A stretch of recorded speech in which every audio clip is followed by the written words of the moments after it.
મહુધા વડથલ કેનાલની આજુબાજુ વનસ્પતિ અને ઝાડી ઝાખરા ઉગી નીકળતા ખેડૂતોને પડતી હાલાકી।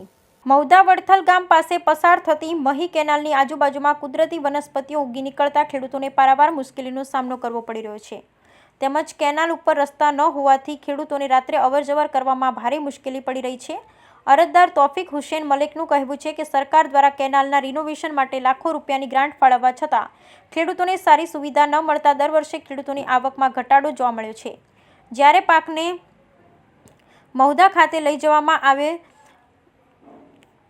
જવામાં પણ ટ્રેક્ટર જેવા સાધનોનો ઉપયોગ કરવો પડે છે અને તેમાં પણ કેનાલનો રસ્તો વ્યવસ્થિત ન હોવાને કારણે ટ્રેક્ટરના ટાયરો પણ માટીમાં ખૂંપાઈ જાય છે। ત્યારે ખેડૂતોની માંગ છે કે વહેલી તકે કેનાલોની સાફ સફાઈ થાય તેમજ કેનાલોની આજુબાજુમાં પાક્કો ડામરનો રસ્તો બને તેવી ખેડૂતોની માંગણી છે। ત્યારે આવી માંગણી અહીંના ખેડૂતો પહેલાં પણ કરી પણ તંત્રના કાન ખેડૂતોનો અવાજ પહોંચતો નહીં હોવાથી કેનાલ નજીકના ખેડૂતોએ 2 દિવસ પહેલાં પણ કેનાલ ખાતામાં કાંસની સફાઈ માટે અને ખૂબ જ જર્જરિત કેનાલના રિનોવેશન માટેની માંગણી કરી હતી। Bureau report Nishar Sheikh, Mahudha. આપનું નામ અને શું રજૂઆત છે અને આ કેનાલ ક્યાંથી ક્યાં નીકળી છે? મારું નામ મલિક તોફિક હુસેન અહેમદ મિયા છે।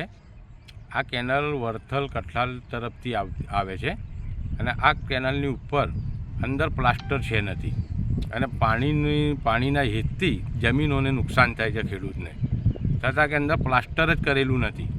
દર વર્ષે સરકાર ગ્રાન્ટ જે ફાળે છે એ ગ્રાન્ટની અંદર આ લોકો કશું કરતા જ નથી અને વારંવાર પૈસા ગ્રાન્ટ પાસ થાય છે, આ લોકો એમની જેબોમાં જ નાખી દે છે। આ તમે આપ સાહેબ જોઈ શકો છો કે કેટલી વનસ્પતિ છે, કેટલું નુકસાન છે અને ચોમાસાની અંદર આ રોડ ના થવાથી સાહેબ એટલી બધી તકલીફ પડે છે ખેડૂતોને કે આવતા જતા એરું ઝાંઝર અને ટ્રેક્ટર કોકનું ફસી જાય તો બીજા ટ્રેક્ટર મંગાવીને અમારે કાઢવા પડે છે, કેમ કે અમારે તો ગાળાની ઓકાત છે, કોઈ અમારે ટ્રેક્ટર કોક હોય પણ અમારે ગાળો લઈને આપ સાહેબ જો આ રોડ કે અમારે એરું ઝાંઝરથી બી બચવાનું તથા અમારી પાકને લાવવાથી બચવાનું કે રસ્તો જ નથી સાહેબ।